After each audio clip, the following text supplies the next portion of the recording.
Shavua Tov, les amis, content de vous retrouver. Shavua Tov, excellente semaine. Baruch Hashem, Purim est rentré, comme il dit Rabbi Nathan, Purim est rentré, la joie est rentrée, la fin d'Amalek est rentrée. Donc Baruch Hashem, on a de quoi être joyeux. Maintenant, on va vers la vache rousse, vers Pessah. Et la vache rousse, c'est on comprend rien, on est joyeux et on comprend rien, c'est tout. C'est pas la peine d'essayer à comprendre, il n'y a rien à comprendre. Il faut juste avancer, c'est tout. Bonjour à vous tous.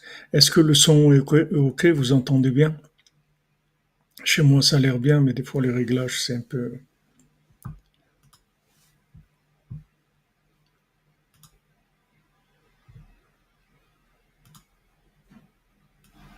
Voilà.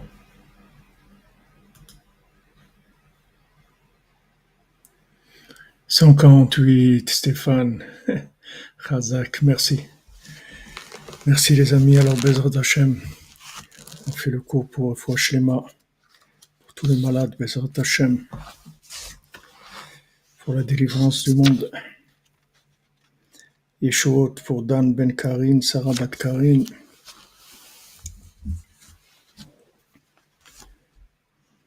Dvorah Myriam Bat Korina Yala, Boris Shirbe Ben Bizerka, Sandrine Badjanin, Israël Yitzhak Ben Fortuné, Mordechai Ben Fortuné, Ilou Nishmat, l'élévation de l'âme de Ida Bat Chana Yosef, Kemal Sibergovic Ben Bizerka Gali, Michel Ritz Bat Francine, et Janine Bat Eglantine, Bezat Hashem, Srotra Ben Tagen Alain. Donc nous, on vit dans la Emouna parce que dans ce qu'il y a aujourd'hui, c'est la seule chose qui peut nous tenir, c'est la foi, c'est tout. Ceux qui ont la foi, ils vont voir, ils vont ressentir dans leur cœur, et ils vont être inspirés, ils vont savoir que c'est la vérité. Et ceux qui n'ont pas la Emouna, ça va être extrêmement difficile parce que le monde est fou et il va de plus en plus fou. Donc il y a vraiment rien à comprendre, il faut de la Emouna. Comme c'est écrit que la Géoula viendra avec la Emouna. Tavoy, c'est écrit Tavoy Tashuri Mirosh Amana. Tu vas venir, tu vas chanter de la tête de la foi, de la Emouna. Bezrat Hashem. Esther Batrasiba Refouach Shlema, Bezrat Hashem, B'zchut Rabbeinu.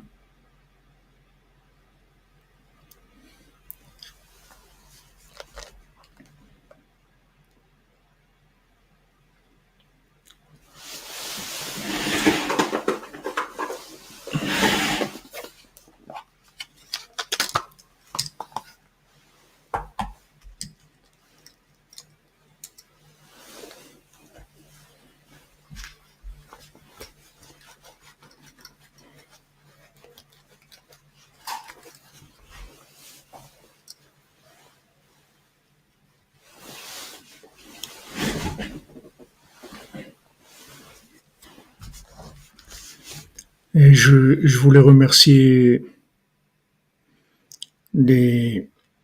tous ceux qui ont répondu à l'appel pour Matanot Laevionim. Et vraiment, c'est extraordinaire. Merci Annie Lévy, que Shem vous bénisse, Shavua Tov. C'est vraiment extraordinaire. Vous avez vraiment fait une mitzvah. Combien d'enfants on a pu réjouir et de parents, ces sourires des enfants émerveillés. Qu'est-ce qu'on leur donne? On leur donne 10 euros, 20 euros. Les grands, des fois, quand c'est des grands, 50 euros. Quelle joie que pour Purim, ils peuvent s'acheter quelque chose. Et tout. Ashrechem, heureux êtes-vous, heureux sommes-nous, Baruch Hashem. Merci mon Dieu que Hashem il nous a placés là où on est. On aurait pu être ailleurs complètement. C'est que de la bonté, de la miséricorde. Hommage du cadeau gratuit. La vérité, le mettre les amito, c'est vraiment du cadeau gratuit.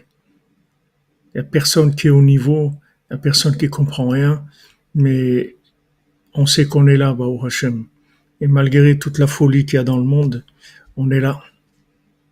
Ça, c'est un cadeau, c'est merveilleux. Alors vraiment, tous ceux qui ont participé, c'est extraordinaire. Vous avez fait une mitzvah une merveille, tous ces petits-enfants-là, toutes ces familles. Merveilleux. Hachem vous bénisse, que vous recevez de la tzedaka avec cet taka, tout ce que vous avez besoin, que tout ça vous vienne facile, et avant même que vous ayez le besoin de ressentir, que Hachem vous comble, Bezat Hachem.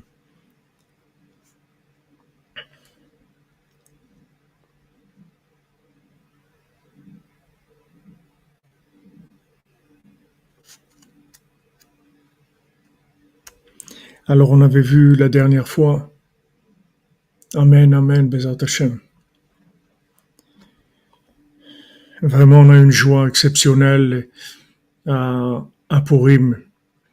On a pu faire un peu, on a eu du live, mais vraiment, vraiment, ça peut arrêter de danser, une bonne atmosphère, beaucoup d'amitié, beaucoup d'amour, beaucoup de joie. C'est merveilleux. Vraiment, vraiment, c'est vraiment un cadeau dans une génération comme on est là, de vivre des moments comme ça. C'est complètement extraterrestre, extra en dehors de toutes les normes qu'il y a dans le monde, des normes de la folie. Baruch Hashem, merci mon Dieu. Merci Hachem qu'il a envoyé des tzadikim comme Rabbeinu, qui s'occupent de nous de façon acharnée, qui nous lâchent pas une seconde. Baruch Hashem.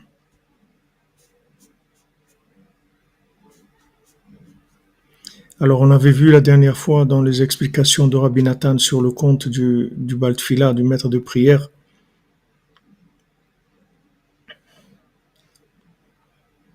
On avait vu que, en fait, la seule solution pour arriver à s'en sortir des mauvaises midotes, c'est-à-dire des mauvais comportements qui donnent des philosophies de la vie qui sont fausses, puisque toutes les philosophies de la vie, ce sont des philosophies du besoin en général. Les philosophies, elles sont adaptées aux handicaps des gens. Ils créent des théories par rapport à leur midot. Et celui qui veut ne pas se tromper, il veut penser à son but éternel, son but final. Ça,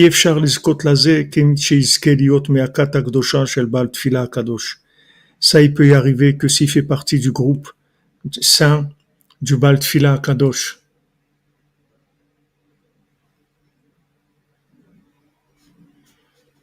C'est que eux qui ont choisi le but véritable et le but éternel. Sheutfila veshirot tishbachot l'Hashem idbar, qui sont de la prière, des chants et des louanges pour Hachem. Validé atfila zochim leshaber kol amidot raot sheyesh bechol adam shen mishachim mikol akitot anal. Et avec la prière, on peut arriver à briser toutes les mauvaises midotes, tous les désirs négatifs qui se trouvent dans chacun. Voilà, tout le mal, il s'annule et se répare avec la prière précisément. Donc c'est pour ça que on fait la prière Béminyan, c'est-à-dire de 10 personnes, parce que la prière, elle a la force de réparer les 10 sphirotes.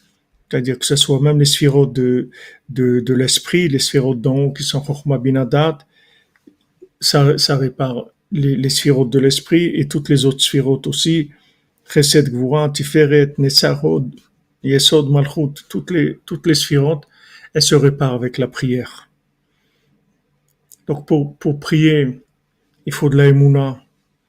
Et pour avoir de la émouna, il faut prier. Donc on commence là où on se trouve, à notre niveau d'émouna, et on s'engage dans la prière et on essaye de prier le plus possible qu'on peut.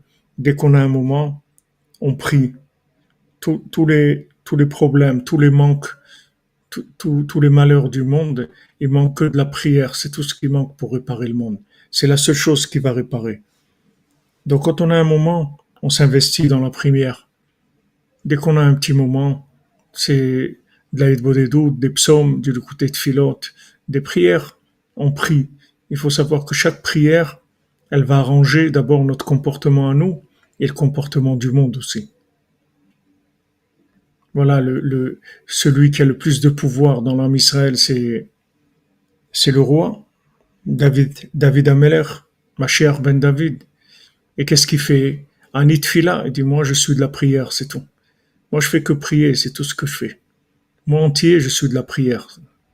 Parce qu'il savait, David Ameler, que c'est impossible de faire quoi que ce soit si on ne prie pas. Il n'y a rien qui peut sortir bien quand on ne prie pas. Et une fois qu'on a prié, tout est bien. Même si on voit des choses qui ont l'air pas bien, et il faut savoir que ça, c'est d'après les métaverses dans lequel on est. Mais tout est bien. Du moment où on a prié, tout est bien. Il faut s'investir dans la prière. Oui, Madame Amazon, c'est comme vous dites, c'est le dilemme. Mais Rabbi Nathan, il nous sort de ce dilemme. Il nous dit, tu commences par là où tu peux. Dans les deux, là où il y a un petit peu, tu commences à développer. Et merci, Madame Amazon, pour votre participation. Qu'Hachem vous bénisse. Les Hachem, qu'il y en ait quelques milliers dans le monde. Et on termine la Géoula, Bezrat Hashem. Que soyez bénis de Rabbeinu, Bezrat Hashem. Alors, vous voyez, c'est ce qu'il dit Rabbi Nathan. Toutes les mauvaises midotes, elles s'annulent et elles se réparent avec la prière. Donc, la prière, elle a une force d'annuler le mal et de réparer le bien. Elle a les deux en même temps. C'est-à-dire qu'en même temps, elle va chasser le mal, le mauvais comportement, et elle va donner une optimisation du comportement de manière à ce que le comportement, ils sont investis dans le bien et produisent du bien.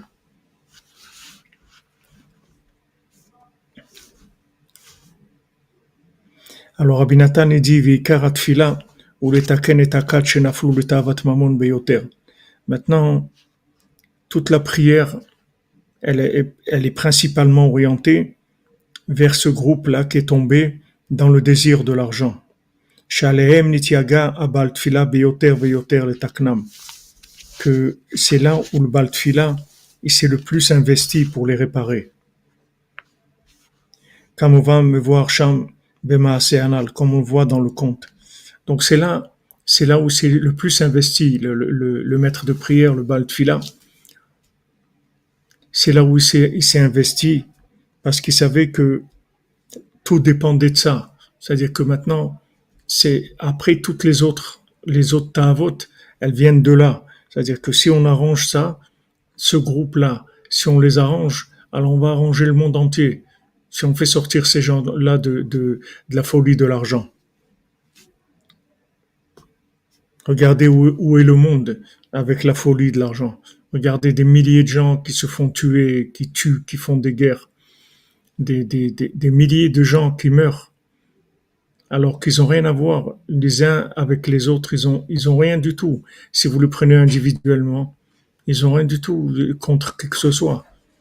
Mais seulement, ils sont manipulés par l'argent, c'est tout. Ils sont manipulés par l'argent, c'est-à-dire le monde leur fait peur. Les dirigeants d'Amalek, ils leur font peur. Ils leur font peur. Ils me disent, tu vas manquer d'argent, tu n'auras pas de quoi payer ton loyer, tu n'auras pas de quoi vivre. Il faut que tu aies un métier, il faut que tu aies une place, donc il faut que tu rentres dans le système social. Et de là, on va te garantir que tu auras un métier et tu pourras avoir et après, ces gens-là, quand maintenant il y a des conflits comme ça, comme il y a maintenant entre la Russie et l'Ukraine, voilà, des dizaines de milliers de gens qui sont morts. Pourquoi? Ils avaient envie de mourir, ces gens-là. Ils avaient envie de tuer quelqu'un. Ils ont quelque chose à faire dans tout ça. C'est quelques personnes qui ont des intérêts, c'est tout. Mais tout le reste des gens, ils ont rien à faire de tout ça. Le peuple, il a rien à faire de toutes ces histoires. Le peuple, il veut vivre. Les gens, ils veulent de la joie, ils veulent de l'amitié, ils veulent vivre normalement, ils veulent vivre tranquillement. Mais seulement la tête du serpent, la tête de Amalek, elle est fait tomber dans ça, de manière à ce qu'après, ils puissent les manipuler.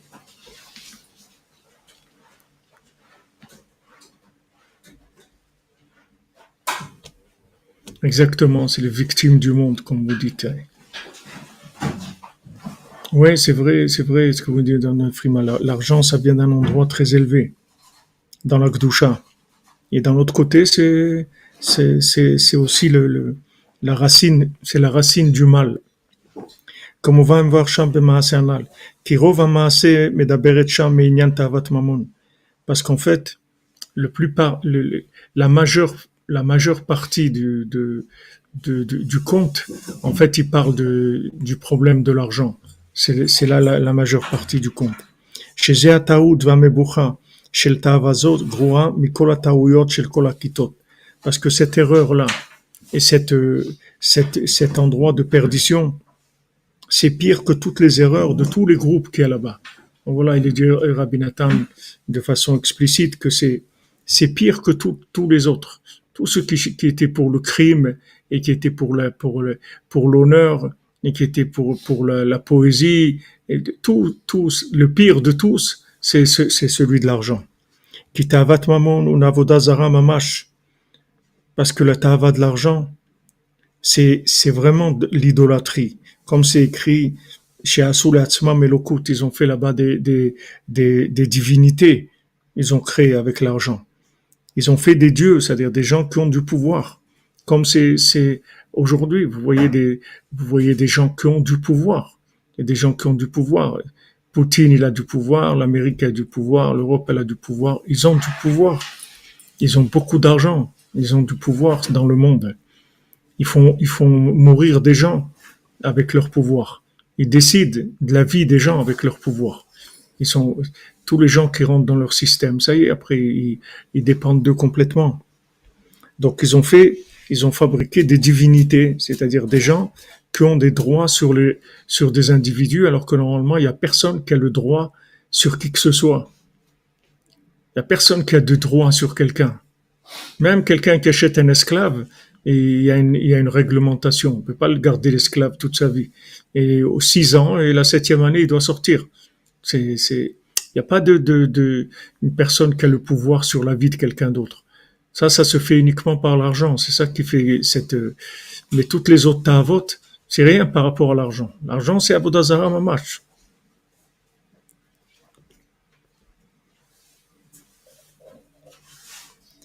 Qui basé à ta'out shel ta'avat mamon to'ina olam beyoter. Parce que dans cette erreur-là, de l'argent, la plupart du monde, c'est là où ils sont le plus perdus. Achirobam kekulam evalim yemehem shnotehem bishvil ta'avat mamon. Que la plupart des gens, ils passent leur vie, leurs jours, leurs années, leur vie dans l'argent, pour gagner de l'argent. Et ils vont rien tirer de tout ça, de tout ce qu'ils font comme effort pour essayer d'avoir de l'argent, ils vont rien tirer de ça. Parce qu'il y a personne qui meurt et qui est arrivé à la moitié de ce qu'il voulait. Toujours il lui manque quelque chose. C'est-à-dire que maintenant, Rabbeinu l'explique dans l'écoute Moran que maintenant, plus quelqu'un il a, et plus il a des manques. Donc, il va jamais s'en sortir de ça.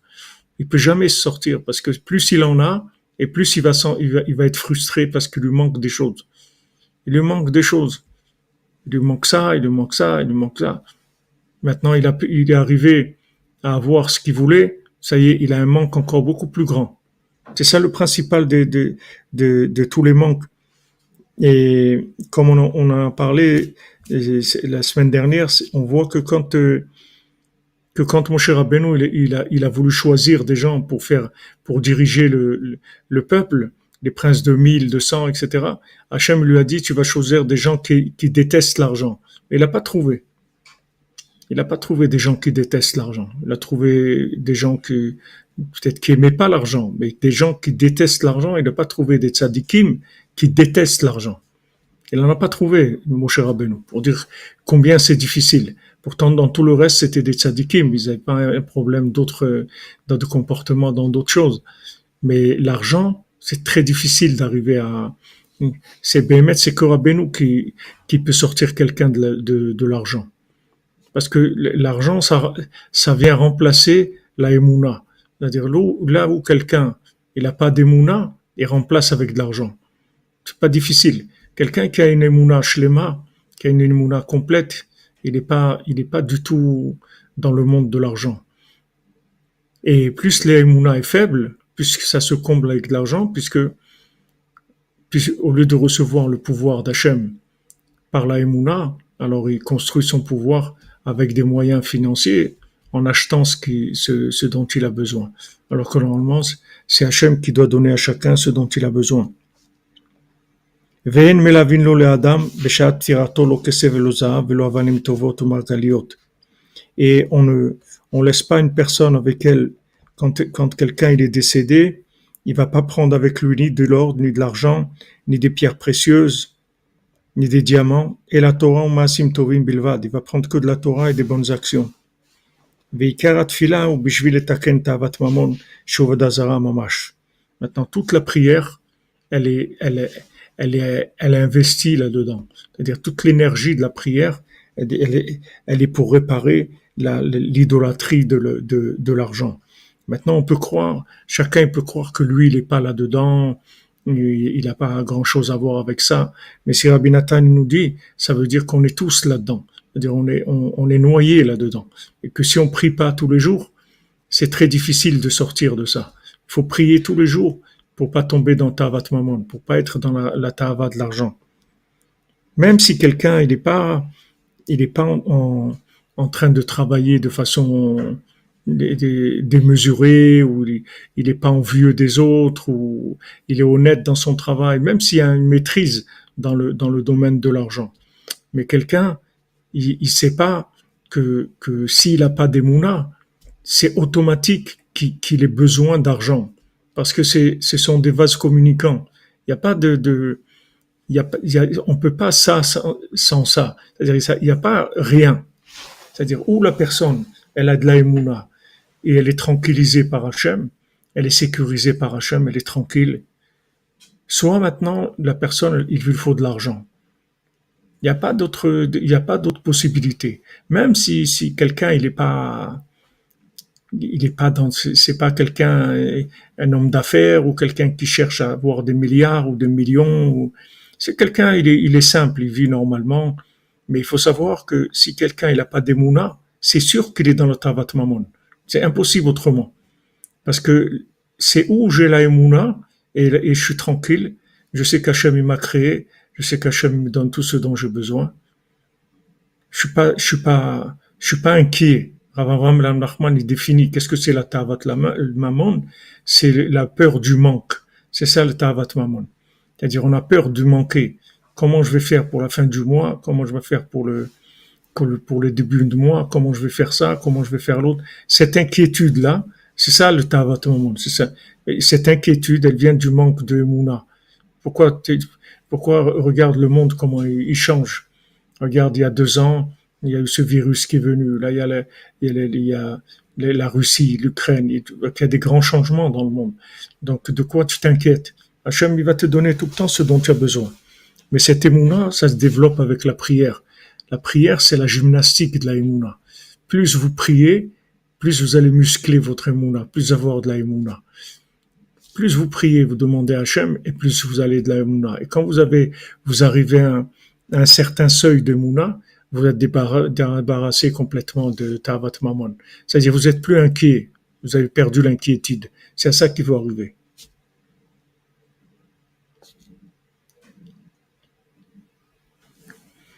Il faut arriver à ne plus avoir d'inquiétude.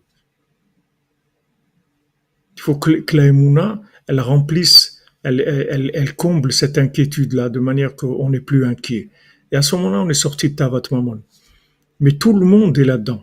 Ne croyez pas que si maintenant Moshe Rabbeinu, à son époque, il n'a pas trouvé parmi tous les gens qu'il a pris des gens qui détestaient l'argent, C'est sûr que c'est un niveau, ça c'est plus que c'est sortir de ta maman. Il fallait des gens, Hachem lui a dit, il faut des gens qui détestent l'argent. Parce que quelqu'un qui déteste l'argent, c'est autre chose complètement. C'est-à-dire ce qui va faire sortir, ce qui va transmettre, c'est autre chose complètement. Mais même que c'était pas des gens qui étaient dans la passion de l'argent, mais ils détestaient pas l'argent. Et Hachem lui a dit, tu vas chercher des gens sonné batsa, des gens qui détestent l'argent. Alors la tfila, elle est là pour réparer la racine du problème. La racine du problème de l'argent, c'est le manque de mouna. Donc plus on prie, moins on tavat mamon, tout simplement. On n'a pas d'inquiétude. On travaille, on fait ce qu'on a à faire, ça ne veut pas dire qu'on ne va pas travailler. Travail, c'est autre chose. On travaille, mais on n'est pas inquiet. On n'a pas cette angoisse-là. Comment je vais faire? Comment je vais faire mes enfants? Comment je vais faire pour les marier? Comment je vais faire pour ci? Comment je vais faire l'autre? Cette inquiétude, elle s'en va.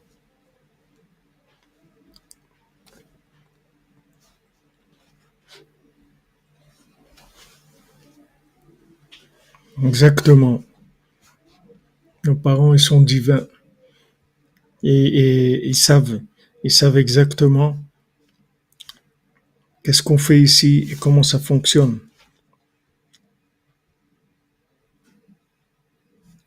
Et il dit, voilà, Rabbi Nathan, il dit que les mots de Rabbi Nathan, Veikar atfila ou bishvil letaken tavat mamon, sheu avodazara mamash. C'est ça le ikar de la tfila. C'est avec ça qu'on commence. La tfila, on attaque tavat mamon avec. Demande à Hachem, donne-moi Hachem s'il te plaît, donne-moi de la émouna, que j'ai pas tavat mamon, que je sois pas inquiet, que je sois pas inquiet, que j'ai pas peur de manquer. Et Rav Ben Nachman, il dit dans Corvéor, il dit que Rav Ben Nachman, c'était un grand adepte d'Eretz Israël. Rav Ben Nachman, c'était Isheretz Israël. C'était un homme toute sa vie, il parlait d'Eretz Israël bon, il est décédé à Ouman parce qu'il allait tous les ans à Rosh Hashanah et quand une année il a été, ça a éclaté la guerre 14-18 et ça s'est fermé, donc il est resté après Rosh Hashanah, il est décédé à Hanouka. C'était un homme vraiment qui avait un amour pour Eretz Israël et tous les Breslev qu'il a sauvés, qui sont là aujourd'hui, toutes les familles dans Breslev qui sont venus en Eretz Israël, Anshin et tous ces gens-là, c'est lui qui les a fait venir en Eretz Israël. Il leur a dit partez, montez en Eretz Israël, ne restez pas là. Pourtant, c'était une période florissante. Ils faisaient beaucoup d'argent. Et lui, partout où il allait dans les communautés Breslev, il leur disait montez en Eretz Israël. Mais les quelques familles qui l'ont écouté, c'est eux qui sont restés, c'est eux qui sont là maintenant en Eretz Israël, qui ont reconstruit ici en Eretz Israël tout Breslev. C'est eux qui ont fait tout ce travail-là. Et ceux qui n'ont pas écouté, ils sont partis dans la Shoah. C'était un homme qui était très attaché à Eretz Israël, qui aimait énormément Eretz Israël. Pourtant, il dit Eretz Israël, celui qui vit pas en Eretz Israël, domé que Mish en lo Eloka. Il ressemble à quelqu'un qui n'a pas de Dieu. Mais il dit, ça c'est une avodazara, c'est une idolâtrie. Mais maintenant, quelqu'un qui vit en Israël et qui a Tavat Mamon, c'est 70 idolâtries qu'il fait. C'est pas une, c'est 70. Si quelqu'un, il n'avait pas Tavat Mamon avant de venir en Israël, il avait un problème. Maintenant, s'il vient en Israël et il a Tavat Mamon, il a 70 problèmes. Il a le problème, il est devenu 70 fois plus grand. Donc c'est sûr que c'est un Isaïon c'est une très grande épreuve. C'est une très grande épreuve. C'est-à-dire que en Eretz Israël, il faut vraiment prier tous les jours. C'est une terre qui donne de la émouna, mais aussi ça pardonne pas. C'est-à-dire c'est ou la émouna ou l'argent. C'est-à-dire comme la émouna elle est très forte, aussi la tavat mamon elle est très forte. C'est-à-dire il y a les deux côtés. C'est-à-dire Shron Eretz ou émouna, vie en Eretz Israël fait grandir ta émouna. Mais si tu fais pas grandir ta émouna, alors le danger de la tavat mamon il est beaucoup plus grand qu'en dehors d'Eretz Israël. Parce que justement, c'est un endroit où il y a une émouna qui est un potentiel d'émouna très très fort. Donc l'autre côté aussi, il est là, en opposition. Donc les gens qui vivent en Eretz Israël, ils doivent faire attention de prier tous les jours sur ça. Parce que en Eretz Israël, il y a cette inquiétude-là du lendemain, etc. C'est quelque chose qui est présent, qui est latent, si on n'a pas la émouna. Mais comme d'un autre côté, c'est une terre qui donne de la émouna, donc si quelqu'un il rentre dans la prière, c'est beaucoup plus facile. Mais il faut savoir que le danger de Tavat Maman, c'est le plus grand, là où il est le plus fort, c'est en Eretz Israël. C'est là où les gens ils sont plus inquiets. Tu vois des, tu vois des gens, tu parles avec des gens, par exemple, qui vont changer de pays, qui vont aller dans un autre pays. Des gens qui vivent en France, disons, ils veulent aller habiter au Brésil, ou veulent habiter en Argentine, ou veulent habiter en Russie, tu vas parler avec eux, ils vont te parler de leurs projets, voilà ce qu'ils vont faire, ils vont aller faire là-bas, ça et ça. Maintenant, tu parles avec quelqu'un qui va aller en Eretz Israël, tout de suite, il va te parler des problèmes d'argent. Tu dis, mais comment je vais gagner ma vie là-bas? Comment je vais faire? Ça, ça vient tout de suite, le problème de la parnassa. Tout de suite, les gens, ils demandent, ils parlent de ça. Alors que dans d'autres pays, ils vont pas te parler de ça. C'est quelque chose de bon. Ils ont réglé. Ils vont travailler, ils vont faire une activité quelconque, etc. Maintenant, ils vont l'habiter dans. Mais quand quelqu'un il parle d'Israël, de monter en Israël, tout de suite, c'est lié. On parle tout de suite de la parnassa. Qu'est-ce que tu vas gagner? Comment tu vas vivre? Qu'est-ce que tu vas faire? Etc. Et même des rabbinim. Tu demandes des rabbinim pour monter en Israël, ils te disent, mais est-ce que tu as de l'argent? Est-ce que tu as parce que ils savent aussi. C'est pas que ils disent ça, c'est pas une erreur. C'est qu'ils savent qu'il y a que que maintenant, si tu es en dehors d'Eretz Israël, tu peux avoir une bonne parnassa, même si tu n'as pas d'émouna. Mais en Eretz Israël, il n'y a pas. C'est-à-dire que tu es obligé de fonctionner avec la émouna. Donc si maintenant tu es faible dans la émouna, ça va être très très difficile. Parce que c'est un pays qui vit rien qu'avec la émouna. La terre, elle alimente que les croyants, c'est tout. Ceux qui sont pas croyants, elle les alimente pas. Elle leur donne pas ce qu'elle doit leur donner. Donc ils sont vraiment dans des problèmes beaucoup plus grands que en dehors d'Eretz Israël. Alors quand des gens ils veulent monter en Eretz Israël, ce qu'il vaut c'est cette mechazek la emuna, c'est-à-dire leur montrer que c'est une terre où il y a Tfilah, Rabbeinu dit, Nissim, Eretz Israël, tout ça c'est la même chose. La prière, les miracles, Eretz Israël c'est une seule chose. En fait, les gens qui veulent monter en Eretz Israël, il faut leur apprendre à prier. Il faut leur apprendre, les éduquer à prier.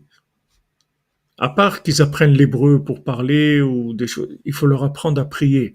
Il faut leur dire, regardez, le mode de fonctionnement en Eretz Israël, c'est pas comme vous avez l'habitude de fonctionner ici. Ici, vous avez l'habitude de fonctionner avec un système de cause à effet. Même s'il y a de la prière, mais c'est pas le principal. En Eretz Israël, c'est le principal, c'est la prière. C'est-à-dire, si tu pries pas, il y a rien. Il y a rien du tout. T'es obligé de prier. C'est une terre qui demande de la prière. Donc, quelqu'un qui veut monter en Israël, il faut qu'il fasse de l'entraînement dans la prière. Il faut qu'il s'entraîne à prier, à vivre avec de la prière. Parce que la terre, elle pardonne pas sur ça. Quelqu'un qui a pas de prière, il peut rien faire. Elle fonctionne que comme ça. Quelqu'un qui a pas la émouna, qui a pas la prière, ne peut pas fonctionner en Eretz Israël. Donc Rav Ben Nachman, il le souligne bien. Il dit, ne croyez pas que les gens ils pensent, voilà, ils sont montés en Eretz Israël, donc ils ont plus un problème de émouna dans Hachem parce qu'ils sont montés en Eretz Israël. Mais il faut savoir que si quelqu'un il monte en Eretz Israël et il n'a pas la émouna qu'il faut, alors il peut tomber dans 70 avodah zara, pas une, 70. C'est-à-dire ça inclut tout, toutes les tavot, toutes les midodrao, tout. Donc quand quelqu'un il a un projet de venir s'installer en Eretz Israël, et à Kolchken à Yerushalayim, que c'est encore 10 fois plus que n'importe où en Eretz Israël, puisque de venir d'une ville, la différence entre la Kedusha d'un endroit en Israël et de Jérusalem, c'est la même différence qu'entre Chutz La'aretz et Eretz Israël. Quelqu'un vient de Beersheva à Jérusalem, c'est la même chose que s'il vient de Paris à Beersheva, c'est la même distance spirituelle. Donc, qu'est-ce que ça veut dire? Ça veut dire qu'il va falloir qui fixe mamache du temps pour la prière. Beaucoup de temps pour la prière. Pas un petit peu, beaucoup de temps. Sinon, ça marche pas. Sinon, ça marche pas. D'ailleurs, vous voyez, quand vous voulez inscrire des enfants à l'école, ici à Jérusalem, la première chose, c'est non. Ça n'existe pas que tu vas inscrire un enfant et tu dises, mais oui, mais c'est extraordinaire, il est mignon, votre petit gars, on a de la chance de pouvoir avoir un élève comme ça qui vient chez nous, c'est merveilleux et tout. Ça n'existe pas, ça. Tu vas aller dans une école, première chose qu'on te dit, non, où il n'y a pas de place, ou c'est trop tard, ou fermer les inscriptions, ou les trop petits, ou les trop grands, ou les trop ci, ou n'importe quoi. Mais la première chose, c'est non. Dans toutes les écoles, nous, où on a inscrit nos enfants à Jérusalem, toujours c'était non. Ça commence comme ça. Après, tu vas commencer à te battre. Tu vas commencer à les prier, prier, prier. En fin de compte, il n'y a pas un qui a résisté et qui s'est resté non. Après, c'est devenu oui. Mais les gens, ils n'ont pas l'habitude de ça. Ils n'ont pas l'habitude. Quand tu vas à l'université Paris 5, tu vas t'inscrire. S'ils te disent, monsieur, vous êtes refusé, c'est tout. Il y a pas tu vas revenir dans une semaine, il va te dire oui. Si tu as dit non, c'est non, c'est non, c'est fini. Ici, ça veut rien dire non. Ça veut rien dire. Mais ça, il faut switcher dans ta tête. Si tu as pas ça dans ta tête, tu peux pas comprendre comment ça fonctionne. Toi, tu crois parce qu'il t'a dit non, ça veut dire ça y est, c'est fini. Ça veut rien dire non. Toi, tu dois aller là où tu dois arriver et tu dois commencer à prier, c'est tout. Tu vas prier, prier, prier. Et après, le non, il va devenir oui. Et pour tout, c'est comme ça. Tout fonctionne comme ça. Ça, c'est une approche de la vie. Si tu sais pas que ça fonctionne comme ça, tu peux pas. Alors les gens après ils sont aigris, ils sont refermés sur eux-mêmes et tout parce que on leur a dit non là, on leur a dit non là. Ils cherchaient un appartement, on leur a dit non. Ils cherchaient ça, on lui a dit non. Non, ils disent comment je vais faire? Et c'est pas que c'est un autre mode de fonctionnement tout simplement. Il faut beaucoup prier. Alors le Yitzhak Shalom me disait que si il avait été plus jeune, il aurait passé plusieurs heures par jour au kotel tous les jours. Plusieurs heures. Tu as tout là-bas.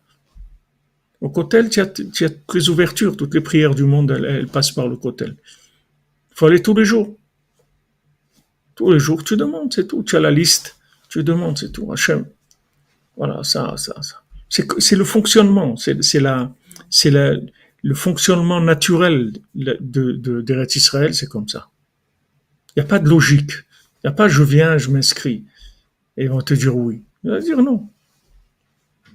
Et nous, on s'est dit maintenant, mais on veut la Torah, on veut le mieux pour nos enfants. Pourquoi ils nous disent non? Il y a personne ce que je vous dis là, il y a personne qui va te l'expliquer non plus. Ils vont pas t'expliquer ça, les gens. Tu tombes devant, tu as un problème, tu as un problème, tu dis, attends, mais moi, qu'est-ce que je veux? Je veux le bien. Pourquoi ils ont fait ces écoles alors? Si mes enfants, ils les acceptent pas, qu'est-ce qu'ils ont, mes enfants? C'est pas des handicapés, c'est des enfants moyens, normaux, comme tout le monde. Pourquoi ils les acceptent pas? C'est pas l'école, c'est que le système spirituel, il marche comme ça. On te dit non, et tu reviens. Et on te dit non, et tu reviens. Et tu pries, et tu reviens jusqu'à qu'on te dit oui. Comme ça que ça marche. Mais quand tu viens, tu sais pas que ça marche comme ça. Toi, tu crois que oui, c'est oui, et non, c'est non. Alors, si tu crois au non, tu vas avoir des problèmes. Voilà, il dit, voilà, quelqu'un lui met un PV et il lui dit, ta voiture, la vitre, elle n'est pas aux normes. Et il lui met un PV. Attends, mais c'est pas moi qui ai fabriqué la voiture. Il n'y a pas, c'est des trucs, c'est comme ça, c'est tout. Maintenant, si tu crois que c'est vrai, mais tu deviens fou.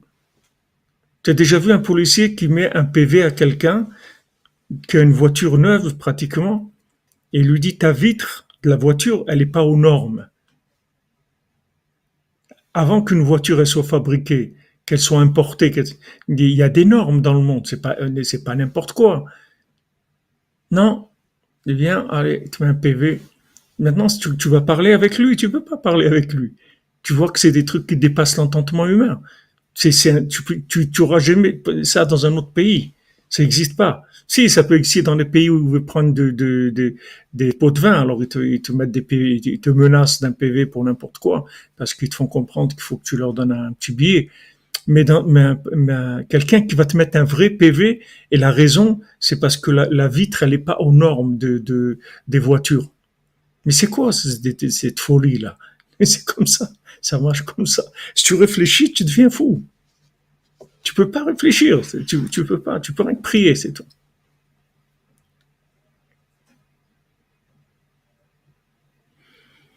Ah non,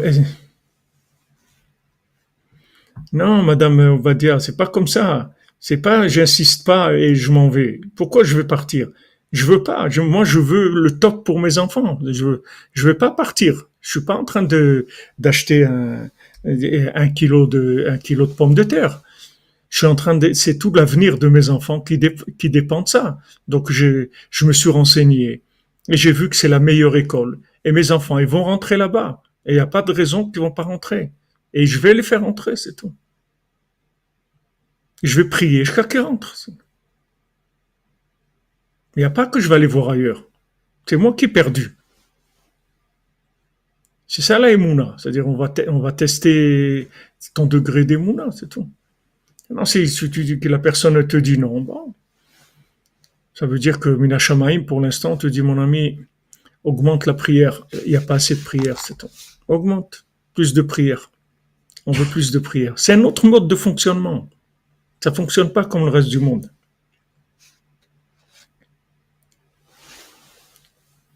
Ça, c'est vrai, Christian Le Goff. Espérons que ma chère vienne vite. On est très mal, mais on est très bien aussi. On a les deux. Ici, ça fonctionne tout comme ça en Eretz Israël. Tous les trucs que tu veux qui sont importants, c'est toujours non.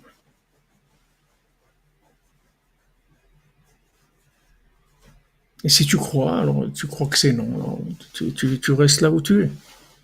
Mais si tu veux vraiment, alors tu commences à prier. Voilà le pays de Tavat Mammon.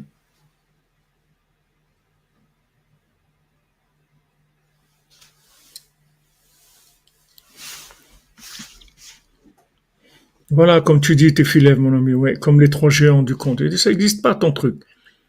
Si tu veux des chatons pierres précieuses, des montagnes en or, quand tu parles, ça n'existe pas. Il y en a qui disent que là-bas, le pays où elle était, c'était Eretz Israël et que quand il a demandé, alors qu'est-ce qu'il y a là-bas, il a dit là-bas, tout est cher, tout est très cher. Il y en a qui disent que c'est un remède sur Eretz Israël, la montagne en or. כמו שכתוב, ויהי ידיו אמונה ותרגומו והווה ידוהי פרישן בצלו.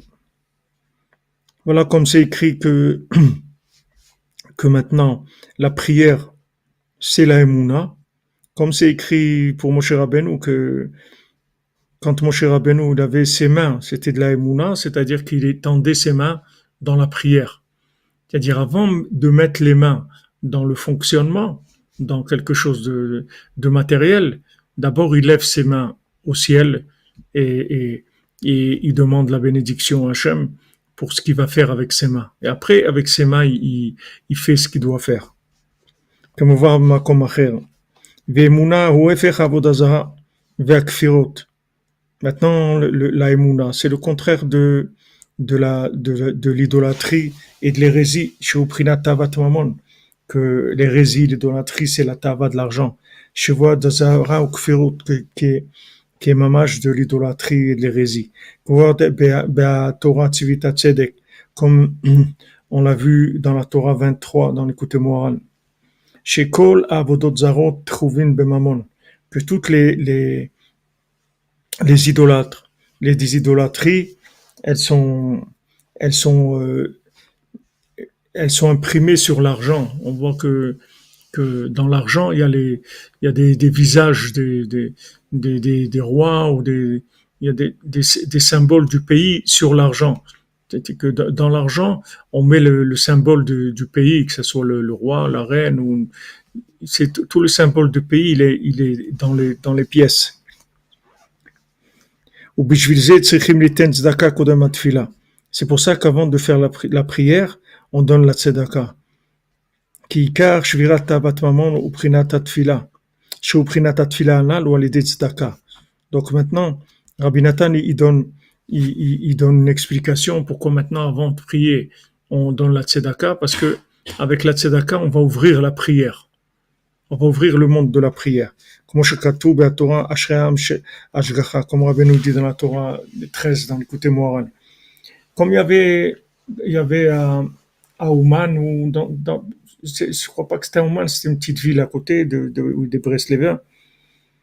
Une fois, quelqu'un, il a trouvé dans la tzedaka, il a trouvé une somme importante qui représentait un mois de salaire.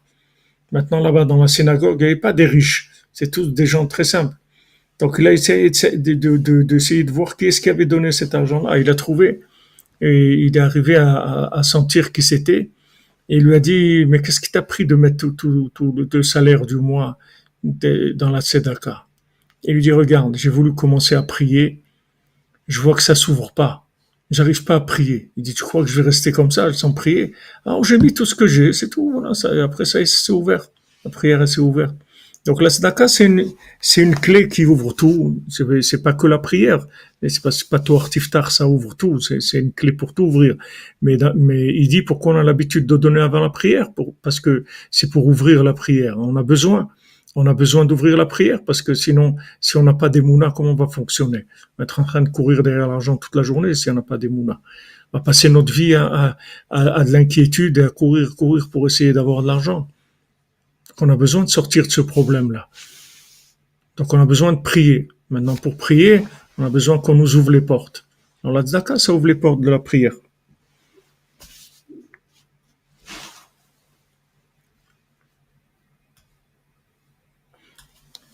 Alors, Rabbi Nathan il dit, Alken, bitrilat atfila, omrim parashat akorbanot, shenershav keilu ikrivu akorbanot, ikravnu akorbanot. Maintenant, au début de la prière, on dit les korbanot, c'est-à-dire on dit les sacrifices, on dit tout le sacrifice qu'on faisait au temple, on le dit tous les jours. Donc, c'est considéré comme si on a fait les sacrifices. Car je virat ou bitul tavat maman, on a des korbanot. Parce que maintenant, comment on casse la tava de l'argent, c'est par les korbanot, parce que les korbanot qu'on appelait, ça s'appelle machalin de malka. C'est-à-dire quand on amène des sacrifices au temple, en fait c'est de la nourriture d'Hachem. Comme on voit Zohar Kadosh, comme c'est écrit dans le Zohar Kadosh. Donc ça, c'est la nourriture qu'on voit dans le conte, qu'il les a amenés à l'endroit où il y avait cette cuisine-là, où il y avait ces mets-là qui avaient un goût extraordinaire et qui faisaient sortir les gens, qui les ont fait sortir de la Tavat Mamon, quand ils ont senti l'odeur de ces mets. Alors il dit, ces mets, c'est le principe des korbanot. Les korbanot, c'est la nourriture d'Hachem. Re'ach nichuach l'Hachem. On amène des korbanot pour faire plaisir à Hachem. Ces korbanot-là, ça enlève le Tavat Mamon.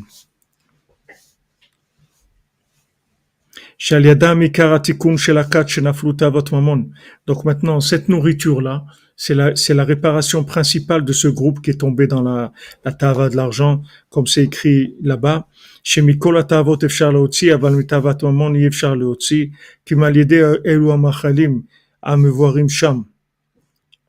Donc maintenant, Rabbi Nathan, il nous dit que dans le conte, Rabbeinu dit que on peut pas sortir, que de toutes les tavot on peut sortir, sauf tavat mamon, on peut pas sortir. Que par le chemin qui va vers l'épée. Mais en fait, quand on entend ça, nous on croit que c'est un chemin qui va aller vers une épée. On sait pas trop qu'est-ce que ça veut dire, pourquoi l'épée, mais en fait c'est pas l'épée. C'est que sur ce chemin-là, il y a cette cuisine, il y a ces mets là qui sont sur ce chemin. Et quand on va sentir l'odeur de ces mets, on va jeter tout de suite la tavat mamon. Donc maintenant, le Rabbi Nathan, il donne une explication, c'est-à-dire sur ce que ça veut dire ce chemin de l'épée. En fait, c'est pas le chemin de l'épée qu'on cherche. On cherche ces plats là, cette nourriture là. Cette nourriture là, elle fait sortir complètement de Tavat Mamon.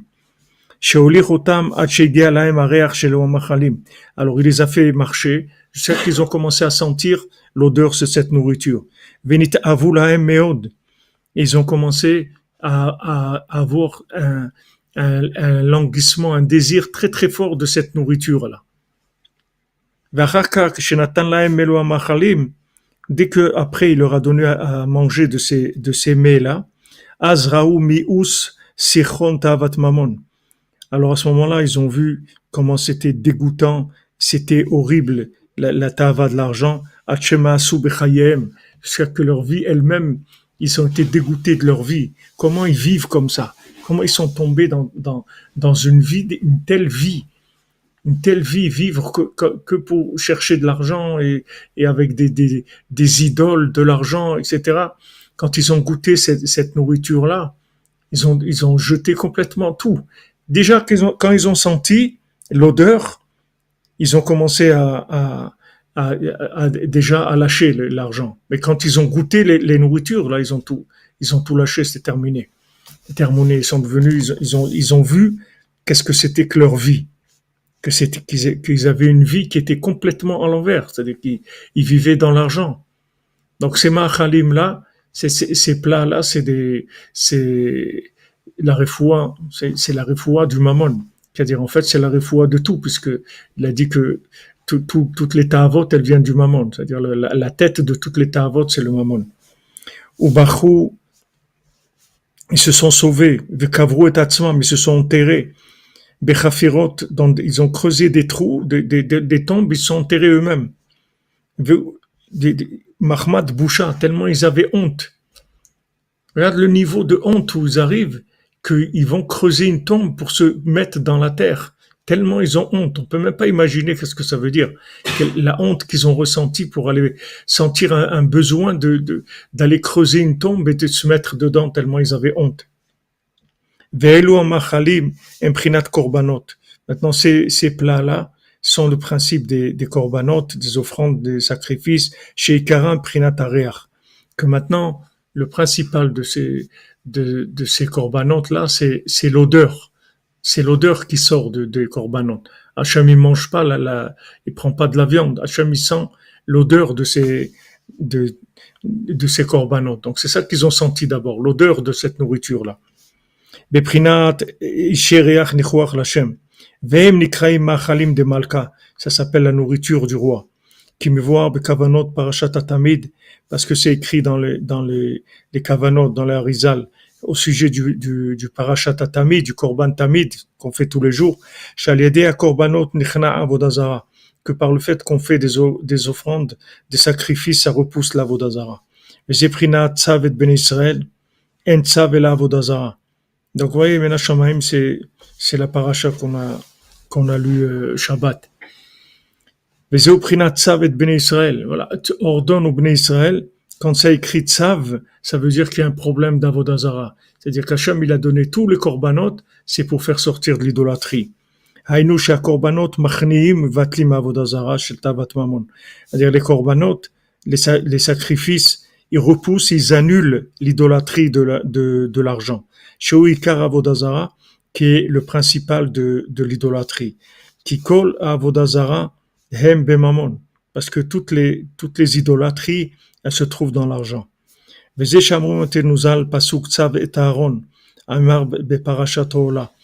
que nos sages ils ont dit quand il y a écrit dans la Torah, ordonne à Aaron, que c'est dit au sujet du korban ola, en tzav el al ziruz miyad les dorot.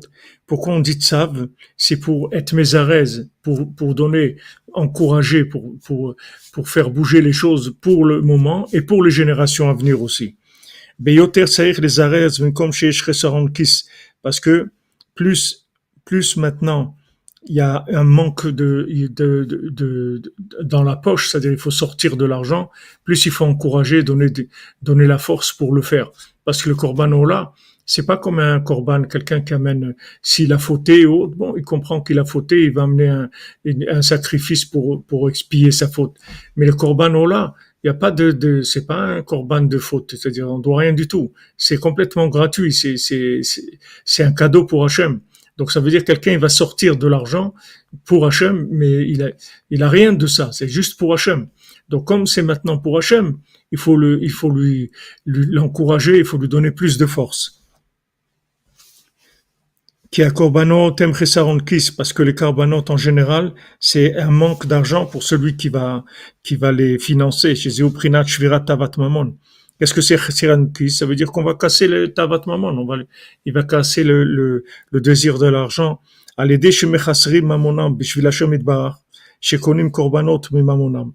Par le fait que les gens ils diminuent leur argent pour Hachem, ils achètent des sacrifices pour Hachem de leur argent. Chez Zéouikar Shvirat Tavat Mamon, Keshemotsi Mamamon al Davar Shebikdusha. Quand on sort là de l'argent pour quelque chose qui est dans la sainteté, comme Rabbeinu, il dit dans la Torah 23. Il dit maintenant, quand quelqu'un, il veut pas sortir de l'argent pour une mitzvah, ça veut dire qu'il a pas, sa émouna, elle est pas chazaka, elle est pas forte. Mais quelqu'un qui a une émouna forte, alors il donne pour acheter un étrog ou pour acheter des matzot ou pour faire une mitzvah. Il a pas un problème de dépenser de l'argent pour la mitzvah. Donc Rabbeinu dit là-bas que la émouna, elle se voit dans la capacité de la personne à dépenser pour une mitzvah. C'est ça tzav. En fait, il lui a dit, regarde, le problème, c'est qu'ils ont ta'avat mamon. Ça, c'est leur problème principal dans ce monde. Donc, comment tu vas les faire sortir de là? En les aidant à participer pour des choses de Gdusha, pour les korbanot, ou pour tout ce qui est la tzedaka en général. Chez Uprinat Shvirat ta'avat mamon, chez Zochim al-Edeh korbanot, chez Nedivat Lev, Beprinat tzedaka. Alors, c'est-à-dire que c'est ta'avat mamon qu'on arrive à briser avec les korbanot, les offrandes, qui sont les divat lev, qui sont les dons du cœur. C'est-à-dire que la personne, elle donne avec plaisir, ça lui fait plaisir de donner. Ça, c'est la tzedaka. Qui a léché des shvirat ta'avat mamon, prinat chesaron kis, bishvil davar shebikdusha. Par le fait que maintenant, je casse le désir d'argent.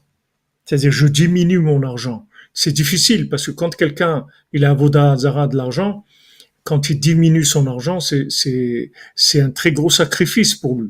Parce que sa sécurité, c'est son argent. Donc maintenant, il donne de l'argent, c'est vraiment un très grand effort qu'il fait. Mais quand il fait ça, il va casser l'origine même de ce besoin de l'argent. L'origine même comme il a dit, l'élève de Rabbi Nathan, il avait un ami d'une chassidoute, ils allaient tous les deux à Hanouka chez leur rabbi. Alors lui, il allait chez Rabbi Nathan, ce Breslever, l'autre il allait chez son rabbi. Alors quand ils sont revenus, l'ami de l'élève de Rabbi Nathan lui a dit, mais moi je vais chez mon rabbi, il me donne une bénédiction pour la parnassa, tu vois, j'ai des affaires, ça marche et tout, toi tu restes toujours pareil, tu vas chez Rabbi Nathan, tu reviens, je vois pas, des années, t'as pas avancé dans ta parnassa. Alors lui, le Breslever, il lui a dit, tu comprends pas la bénédiction qu'il me donne de Rabbi Nathan. La bénédiction de Rabbi Nathan, c'est qu'il me fait comprendre que j'ai pas besoin de l'argent. Il dit, toi, il te fait une bénédiction pour que tu aies plus d'argent. Et moi, sa bénédiction, c'est qu'il m'enlève les ta'avat mamon. C'est autre chose complètement. Parce que tu peux avoir quelqu'un, il va te donner une bénédiction, que tu aies plus de l'argent, mais il t'a pas arrangé du tout avec ça. Qu'est-ce que t'as gagné? Ok, tu vas voir plus et plus et plus, mais ce plus-là, il va te donner un moins, puisque plus tu en as, moins tu es satisfait. Donc, c'est pas ça le tikkun. Le tikkun, c'est ce qui fait Rabbi Nathan. Il faisait une bracha, c'est-à-dire quand il rentrait chez lui, il était bien. T'es sa mère, Bechelko, il était content de sa vie. Il se lève à Chatzot, il fait Idbodedut, il fait Avodat Hashem. Voilà sa vie. C'est ça sa vie. C'est pas d'aller courir à chercher de l'argent toute la journée. Il faut encourager les gens. Beaucoup sur ça. Beaucoup les encourager parce que c'est difficile pour les gens. qu'il est aussi mitavat mamon caché beyoter mikol ta'avot, parce que pour faire sortir les gens de tavat mamon, c'est plus dur que toutes les ta'avot.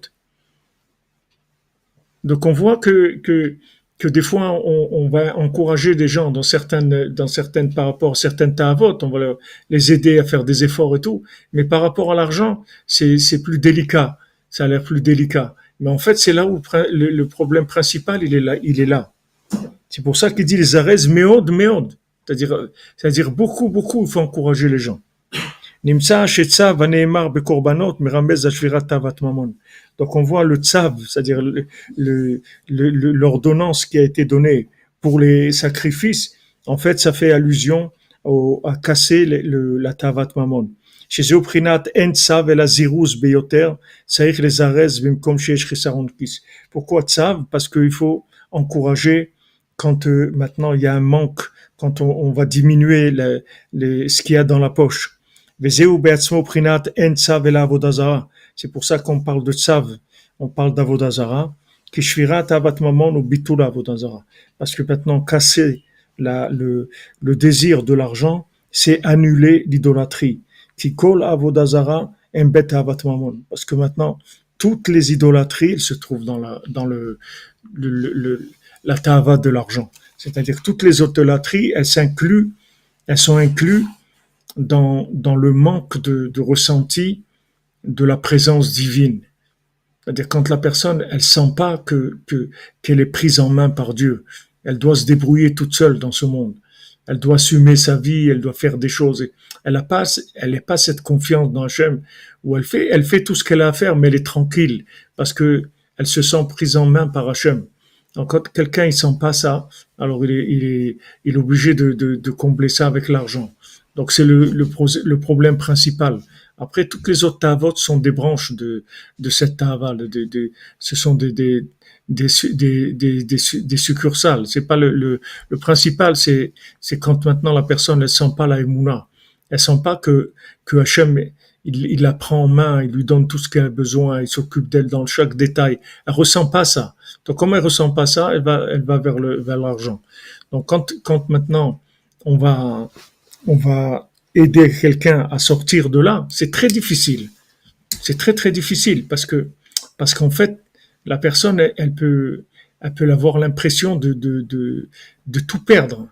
Une fois quand j'étais au Canada, il y a une trentaine d'années, pour le mikvé qu'on construisait chez nous à Aix-les-Bains, au centre Breslev. Alors j'avais vu quelqu'un et il m'avait donné un chèque assez important. Et après, on parlait comme ça, et on s'est vu le Shabbat, je sais pas, on s'était vu, il m'a dit, tu vois, toi, tu as fait ta mitzvah, tu cherchais pour le mikvé et tout, moi, je t'ai aidé, je t'ai donné, mais moi, est-ce que tu fais du souci pour moi? Pour mon âme, qu'est-ce que je vais devenir? Je lui dis, mais toi, c'est plus important que l'argent que tu m'as donné. Il dit, regarde, si maintenant on fait un deal, si tu veux, tous les deux. Si tu t'engages maintenant, à partir de maintenant, à faire Shabbat, moi je te rends le chèque, je veux pas l'argent. Si tu t'engages que tu viens chômeur Shabbat, moi je te rends l'argent, je prends pas l'argent. Alors il m'a dit non, tu peux garder l'argent, je vais faire Shabbat. Je m'engage à partir de maintenant, je vais faire Shabbat. Mais il m'a dit, sache, après qu'on est devenu un peu plus amis, il m'a dit, sache, quand je t'ai fait ce chèque-là, il m'a dit, je te promets, je croyais que j'allais mourir. Il m'a dit, jamais de ma vie, j'ai donné de l'argent. Non, c'était pas une somme astronomique. Mais pour lui, jamais de sa vie, il avait donné ça. Il donnait 5 dollars ou 10 dollars. Mais là, il croyait qu'il allait mourir, mamache. Parce que c'est l'Avodazara. C'est comme tu vois, Lavan, il vient, il dit, qu'est-ce qu'elle m'a pris, pourquoi elle m'a pris ma Avodazara et tout. Qui est-ce qui m'a volé ma Avodazara? Parce qu'il peut plus vivre. Il a plus ses Avodazara. Comment il va vivre? Donc ça a besoin beaucoup d'encouragement. C'est pas facile. C'est pas facile parce que c'est une dépendance énorme. C'est une dépendance. Les gens, ils parlent de la drogue et tout, mais la drogue, de l'argent, il n'y a pas une plus grande dépendance que ça. C'est l'addiction la plus énorme qui est au monde. La plus grande addiction qu'il y a au monde, c'est l'argent. Les gens, si tu enlèves l'argent, croient qu'il va mourir. Parce qu'il vit de ça. C'est sa sécurité, c'est son repère, c'est son équilibre, c'est tout. Tout est là-dedans. Voilà le monde, comment il forme les gens. Donc maintenant, pour sortir de là, Hachem il dit tzav, c'est-à-dire il faut lutter contre Avodazara de l'argent. Donc il y a Chisaron Kis, il va falloir qu'ils donnent de la tzedaka. Il faut que tu les encourages. Il faut que tu les encourages pour qu'ils donnent la tzedaka, parce que c'est pas facile. Les gens, c'est pas facile pour eux. Il faut comprendre qu'il y a une addiction. Comme quelqu'un qui se drogue ou autre, tu vas lui dire que la dose qu'il prend tous les jours et tout, il te donne la moitié. Et c'est très difficile pour lui. Il peut y avoir une crise, quelque chose très très difficile. C'est une avodazara mamash, c'est-à-dire que c'est une dépendance. C'est pas quelque chose de virtuel. C'est une véritable dépendance. Et le monde entier est là-dedans. Mais bon, Hachem, d'abord, Rabbeinu, il donne clair, il ouvre clair, tu vois exactement où ça se trouve, et il te donne les outils aussi pour sortir de là. Il donne les outils. La prière, et pour ouvrir la prière, la tzedaka. Et la prière, ça enlève le tavat mammon. Exactement.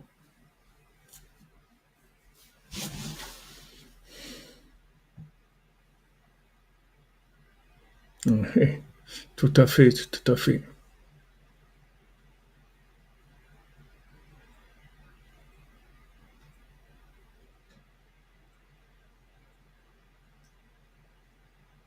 Ah ouais, c'est vrai, ça. Le dernier vêtement, ils le font sans poche. Vous vous rendez compte, une robe 1080 €, regardez que ça coûte.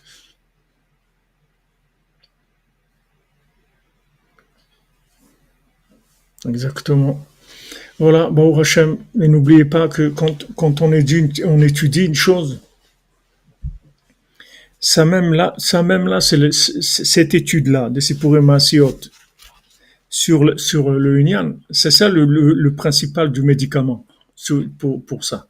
C'est-à-dire ça agit sur nous. Le conte, il agit sur nous. Comme le conte, il agit dans le monde, il agit aussi individuellement chez chacun d'entre nous. Bezat Hachem. Oui, bien sûr, c'est le système qui nous a formaté, c'est sûr, c'est sûr. Quelqu'un, depuis qu'il est petit, on lui fait peur, on lui dit, ça c'est dangereux, attention, si tu n'y as pas, tu es truc, etc. Et il croit que c'est vrai. Voilà les amis, merci Yitzhak Perez Garcia, J'aime te bénisse. Bendito seas, merci tes fidèles.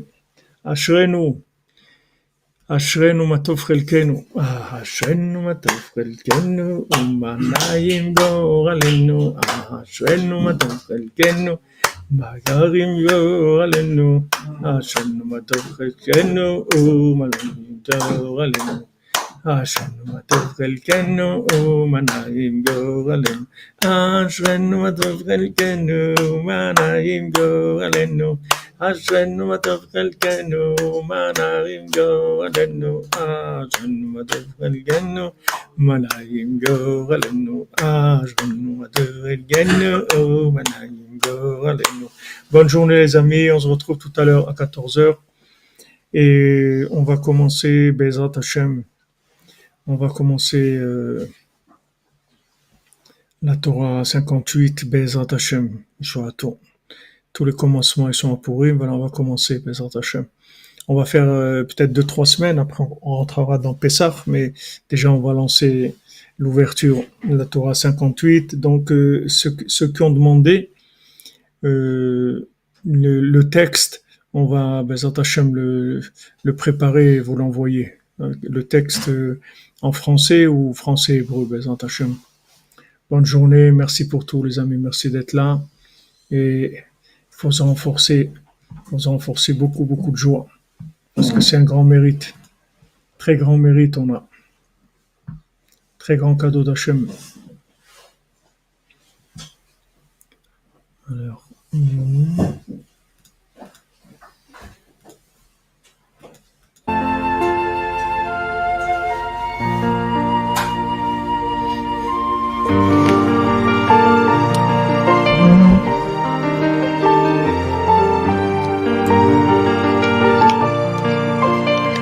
tellement difficile, c'est vraiment tellement difficile.